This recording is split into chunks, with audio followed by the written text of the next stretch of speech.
Hi, 514th Air Mobility Wing. Master Sergeant Derek DeRosa here with the Airmen and Family Readiness Center. Welcome to the Wellness 52 presentation for the August 2020 UTA.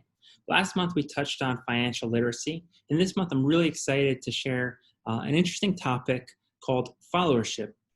The subject of today's presentation is following and followership, and what does it mean to be a good follower? And the title of today's presentation is Behind Every Great Leader is a Great Follower. The goal is to kind of change your perception of the word follower from something that might be having a negative connotation to something with a positive connotation, and to kind of teach you some of the skills and qualities and traits that make an effective leader. Effective follower. And of course, an effective follower makes a leader more effective.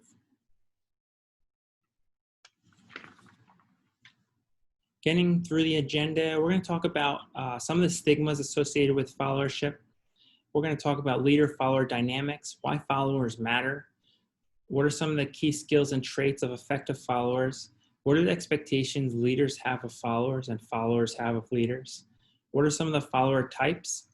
We're going to do some self-reflecting. We're going to talk about a paradigm shifts before we wrap things up. Thank you very much for coming, and hopefully you enjoy the presentation. To start things off, if you were to do a book search on Amazon for the keyword leadership, how many results do you think would populate? The answer? Over 200,000. Now, contrast that with the keyword followership. If we're going to do a search into Amazon with the word followership, how many results do you think would populate? Only 239. Quite the stark difference. Since we're children, we're taught, be a leader, not a follower.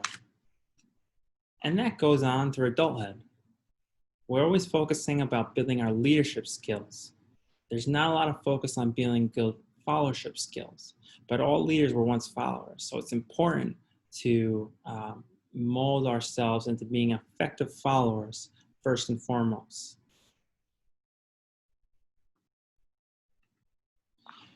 So the stigma with followership, it has a negative connotation. Followers are seen as weak, passive, submissive, insignificant, non-influential, and yes, often irrelevant. Oftentimes they're labeled as yes men or sheep. And it's really unfortunate because they're rarely viewed glamorously or admirably, and seldom do they receive the credit or recognition that they deserve. In our culture, leaders are cherished, and everyone else seems to fade in the background. And so the purpose of this presentation is to show you that followers matter.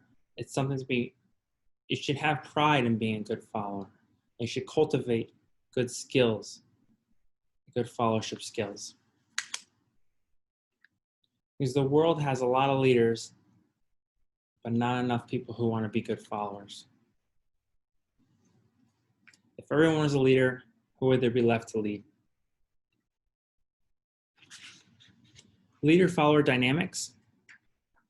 Leaders, the assumption is that leaders matter more than followers, but that couldn't be further from the truth. It's misguided, narrow-minded, because leaders are non-existent without at least one follower. They're powerless without the actions of others, and they're unsuccessful without strong support. Leaders set the vision and followers execute. We have to recognize, acknowledge, and advocate that followers are valuable and important. They're just as important as leaders. They influence and impact leadership outcomes. Without followers, what is the purpose of a leader? A leader cannot accomplish his or her goals alone. Followers depend on leaders, and leaders depend on followers. How well followers follow is just as important as how well leaders lead. The relationship is closely intertwined, two-way, and mutually beneficial. While it's true that followers have less formal power, authority, and influence than leaders, they play a pivotal role in whether the mission, project, or objective succeeds. Followers matter. They have a legitimate role. It's not just something you do until you become a leader. It's a legitimate role that influences the success or failure, whether it's a small one-off project or long-term success of an organization. The role of following is a valuable position with a specialized set of skills and motivations that have the power to make leadership more effective and help realize successful outcomes. And we'll get into that a little bit later. Respecting an authority doesn't mean giving up responsibility, independence, individual expression, critical thinking, and personal engagement. Leaders set the vision and followers make it happen. All leaders were once followers, and many of the skills that make great leaders are the same skills and traits found in effective followers. Unfortunately, as we saw on Amazon, the amount of resources that exist on guiding one to be an effective follower is few and far in between. Followership is often oversimplified, and many people take it for granted without fully understanding the complexities or principles that govern effective followership. Leaders shape followers, and followers shape leadership outcomes. Getting into some of the key skills and traits of effective followers. First, they're self-managed. They don't wait to be instructed, they just do it. They don't require constant supervision, motivation, and direction. They're self-starters with powerful motivation who know what to do without being told or reminded. Accountable. They take responsibility and ownership for their own actions. They lead by example, just as leaders do. They set the bar high, and they strive not just to meet, but exceed standards and expectations. Always learning. They're focused on continuous learning and self-improvement, both through formal education and informal education. They seek mentors and they value guidance. They don't resent it, while lending their own personal expertise and experience to help those around them. They're team players. They don't conceal or hide information. They share their knowledge. Loyal. They're devoted and committed to the leader, project, organization, or team, while upholding shared standards and values. They are enthusiastic, supportive, trustworthy, and dedicated to serving the needs of their team. Integrity, one of our core values. It's the foundation of any relationship.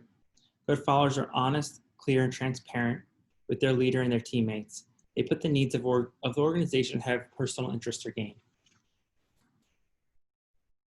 Self-aware. They have great self-awareness. They understand and acknowledge their own individual strengths and weaknesses. They have emotional stability and control.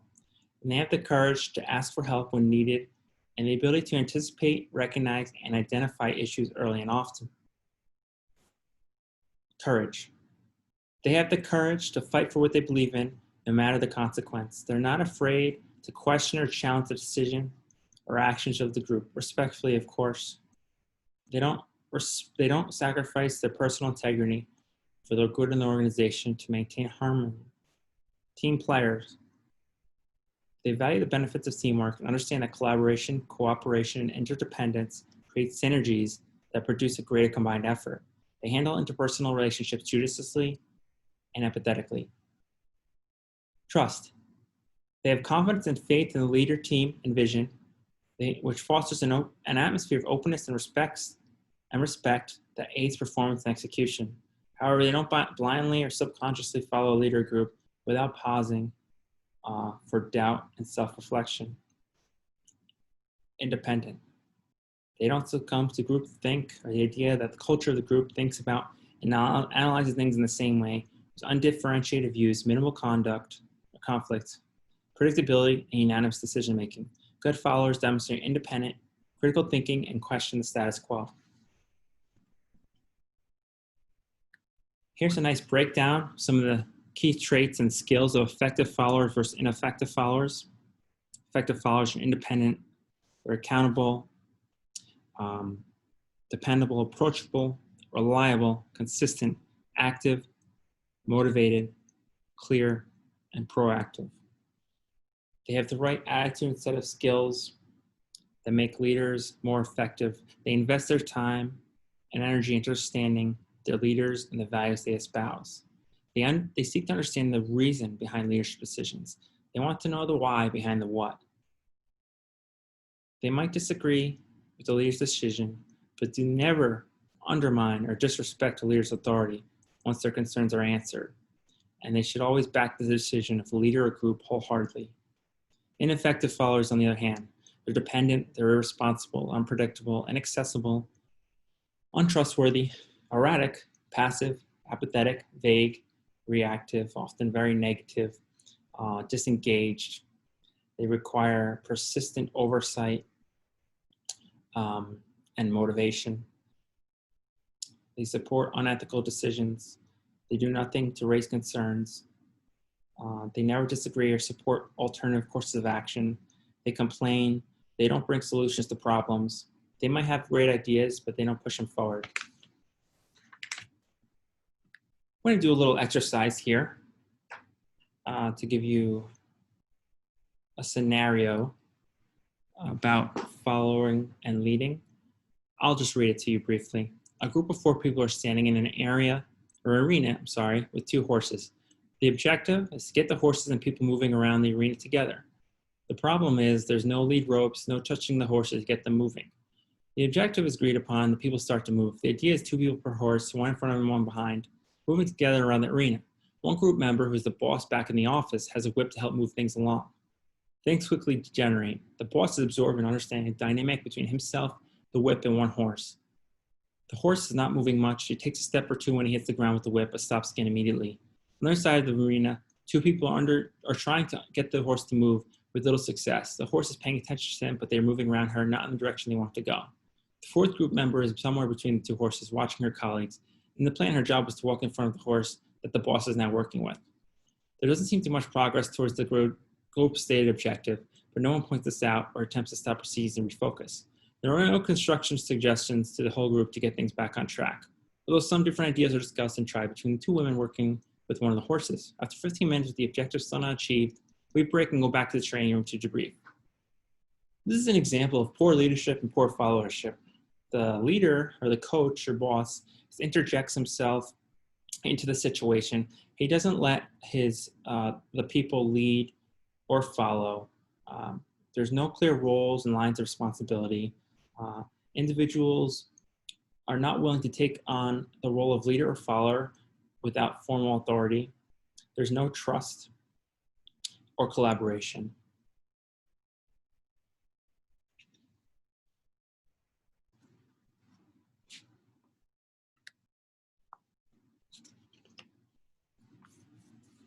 Leader expectations of followers. Leaders expect followers to be active and engaged, understand what they want, apply independent critical thinking and different viewpoints, demonstrate a positive and enthusiastic attitude, and place the needs of the organization or mission ahead of personal interests. This includes knowing the intricacies and preferences of their leaders and making changes to adapt to his or her leadership style or the situation. Great followers know their leaders and provide them what they need to excel. They have eyes and ears on the ground and key insight about potential threats, problems, and issues, as well as opportunities. Leaders seek information, upward feedback from followers so they can make better informed decisions and adjust or change course if necessary.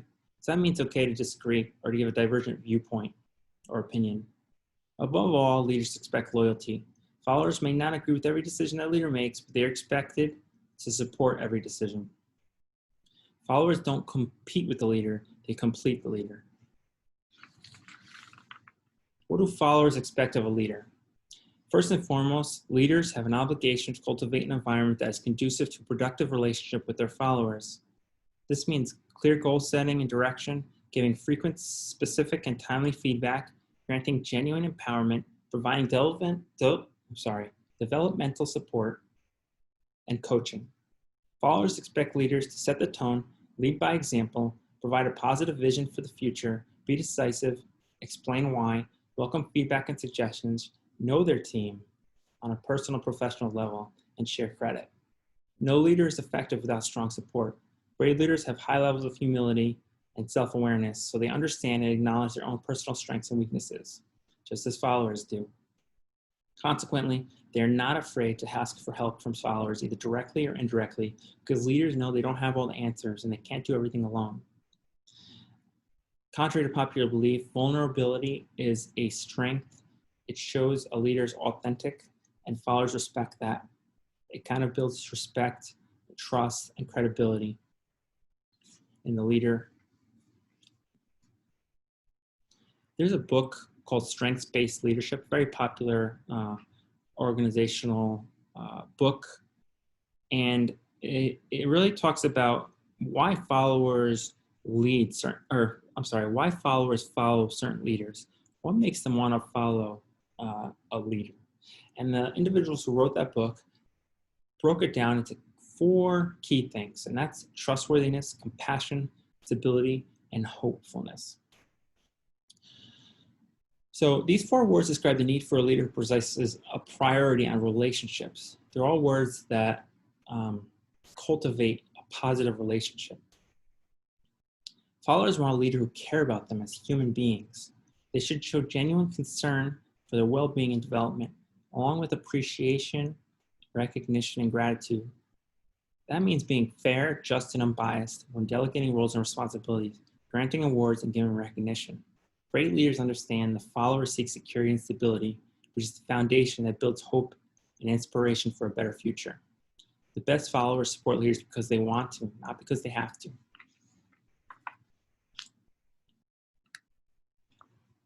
Okay, now we have a fun video that gives you more a look into the leader-follower dynamic.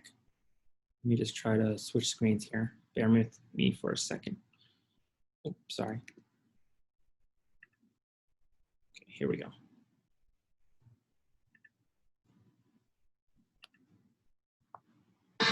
If you've learned a lot about leadership and making a movement, then let's watch a movement happen start to finish in under 3 minutes and dissect some lessons. First, of course, a leader needs the guts to stand alone and look ridiculous.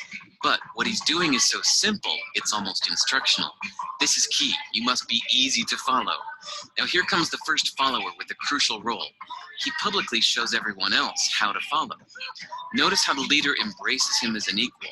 So it's not about the leader anymore. It's about them, plural. Notice how he's calling to his friends to join in.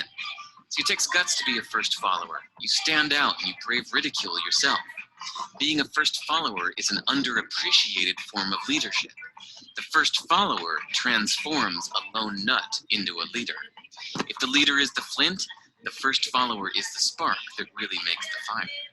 Now here's the second follower. This is a turning point. It's proof the first has done well. Now it's not a lone nut and it's not 2 nuts. 3 is a crowd and a crowd is news.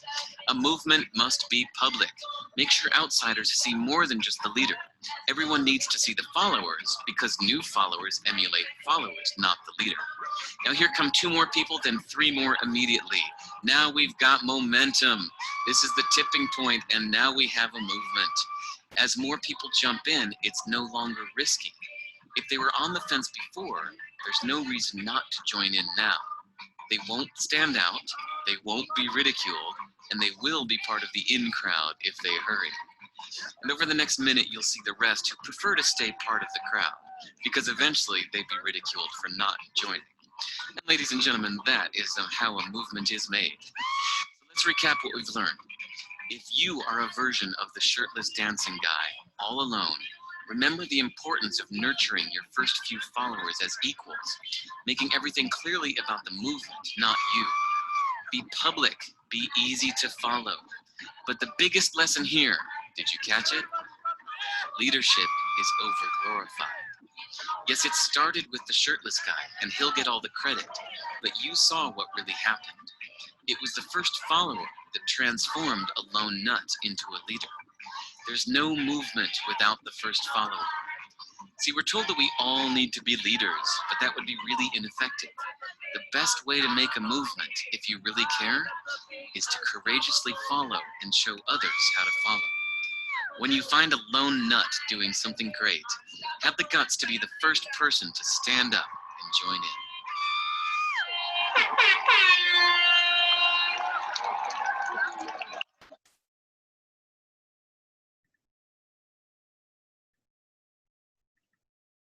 Okay, so hopefully you found that entertaining and you learned a thing or 2 about leadership and followership. I think the narrator did a really good job there. There is no movement without the first follower. It takes real courage to be the first follower. And the role of the follower is to, first of all, the individual who was dancing, he wasn't a leader until he had 1 follower. Then he became a leader. And then it was about the follower and the followers that came after him. So to be a good follower, is to also share how to follow with others. And that's how you create a real movement. It's really interesting to see that.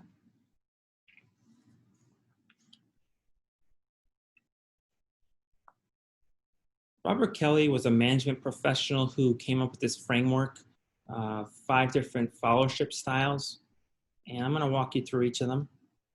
And I want you to think about which you fit into as we discuss them. First is the effective. That's in the top right quadrant, also known as the stars. That's a follower who's both a critical independent thinker and active in behavior. They exhibit consistent behavior to all people regardless of their power in the organization and deal well with conflict and risk. They cope with change and put forward their own views and stay focused on what the organization needs. They understand how others see them, so they are mindful. They make acts of leadership, often use their expert power, often in service of the organization.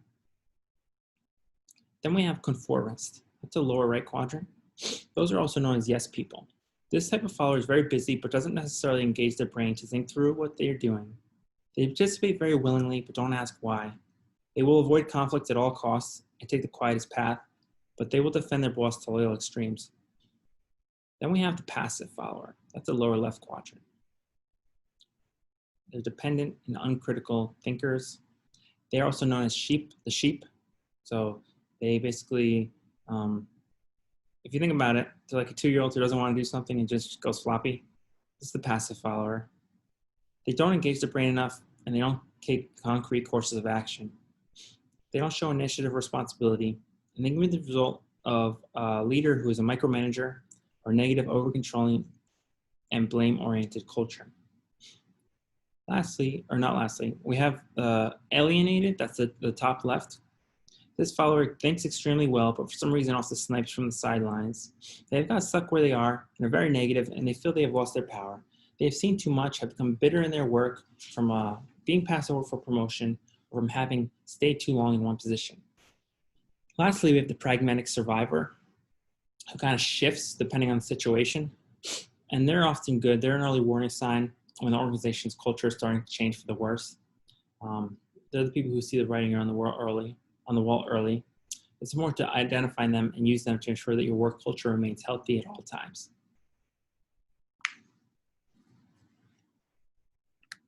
Self-reflection. As I said, think about those 4 leadership styles or followership styles and determine which you fit into. And it's probably varied over the course of your professional and military career.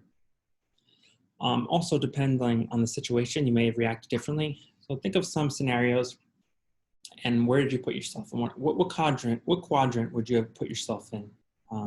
Then think about, on a personal level, what are your followership strengths and shortcomings? As we discussed earlier, we talked about some of the effective and ineffective followership skills. And how can you develop a personal action plan to make yourself a more effective follower?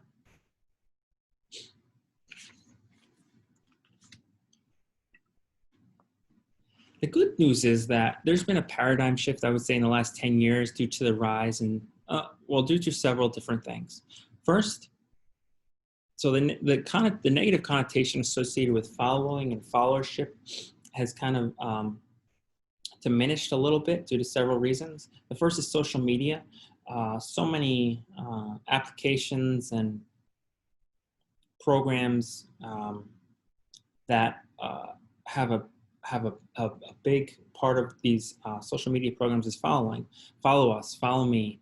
Followers is a word we hear a lot, so it has more of a positive connotation these days. So with the increased use of sites or apps like Instagram and Twitter, following is considered a good thing. It's positive. And in fact, the size of your social network, who you follow and who follows you, is often boasted as a subject of pride. So that's helping change the connotation of following from something that was once negative to something that's a little bit more positive. The other thing is, as you know, we're living in the knowledge and information age. So it's not always important, your legitimate role or title is not always important as what you know and who you know. So expert information, reverent power are highly valued, more so these days than ever before. The other thing is we have these days a lot of flat and matrix organizational structures. That increases empowerment, engagement, and collaboration among all levels of the organization. It's not quite clear always who's leading, who's following.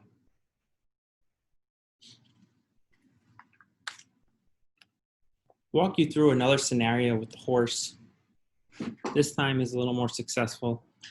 In an arena, there is one person and one horse. The brief, get the horse to move around the arena. The challenge, no lead rope, no touching the horse to get it moving. The participant walks away from the horse, which starts moving after her. Horse and participant are perfectly synchronized. The horse mirrors the pace and direction set by the participant as they move around the arena and negotiate various obstacles together.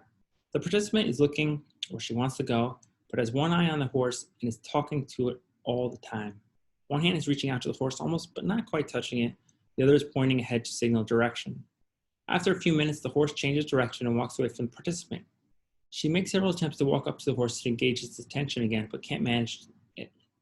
I step in with a bit of coaching. The participant listens, asks questions, and reflects. She asks for my support, and together we try something different, which enables her to get the horse moving around the obstacles with her again. Perfect harmony, the pair continue to move around the obstacles until the session is over. So this time around, we see good leadership and good followership. Everyone is on the same page. There's mutual trust. There's discussion on what's going well, what's going wrong, and what can be done differently. The role of follower and leader is clearly defined. No one's stepping over each other. They're staying in their zones. And as a result, the mission or the objective is a success. So it's really important here. It's all about behavior and attitude. As I said, trust is everything. Integrity, honesty, and trust is what builds relationships. And that's what ensured a successful outcome here. Everyone wanted to work together. There were no individuals going off and doing their own thing. It was a really nice example of teamwork and collaboration. And really, what's important for this to work is having high levels of emotional intelligence, self-awareness, self-management, also social competences as well, social awareness and relationship management. Both of those are very essential for effective leading and following. To wrap things up, hopefully by now you understand the difference between an effective and an ineffective follower.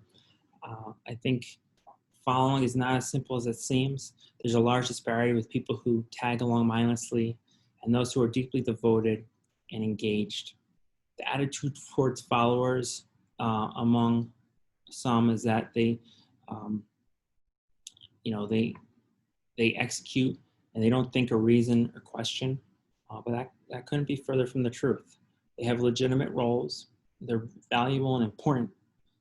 They're self-stars who think independently, provide respectful criticism, challenge groupthink, identify issues and offer solutions to problems, and support fellow followers along with the leader in the achievement of a goal. So it's important to raise awareness about followership best practices. It's important to promote, recognize, and share instances of good followership within our communities and organizations. Great followers are indispensable to great leaders. Our fascination with leadership leaves us blind to see the real secret to success is great followers. So it's important to start acknowledging the significance of followers who, as I said, are just as valuable and important. In fact, research shows that followers contribute 80% to an organization's success compared to only 20% for leaders. However, as you saw in the Amazon search, we focus the bulk of our energy, and that's just one example, resources and attention on building and developing leaders and leadership skills. And we don't focus enough on building good and effective followership skills. Followers are not less important and less respectable. And when we have a negative connotation towards followership, that kind of reduces people's morale and self-worth, and that increases the value gap between leader and follower. So it's important we don't do that. We have to give the same respect and honor to followers as we do leaders. Some people also take pride and satisfaction in playing a supporting role. Maybe they don't want to be in a leadership position. That's okay too. So it's important we respect that. Following doesn't mean you're less intelligent or successful than a person in a leadership position. Quite the contrary. We have to redefine and rebrand the term follower from someone who is docile, weak, indifferent, and independent to someone who is engaged, strong, committed, and self-managed.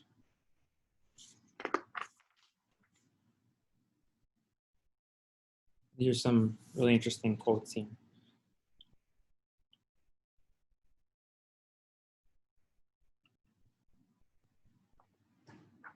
And that wraps up the presentation. Thank you very much for joining us today. Hopefully some of the information was useful, and I encourage you to share with your fellow wingmen, colleagues at work, family, and friends. Any questions, feel free to email me or contact me on my cell there. If you don't mind, if you have 3 minutes, that's all it'll take to fill out a brief survey, which will give us feedback so that we can enhance and make these presentations better moving forward. And really appreciate that. The slides are all available on Dropbox, that link there.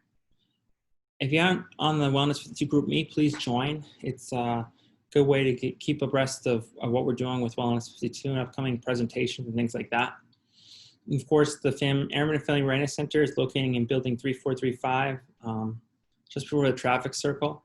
Of course, we're closed now due to the situation with COVID-19, but hopefully in the near future, we can get you guys in here and give you some hands-on classes because we really want to make this a more interactive thing.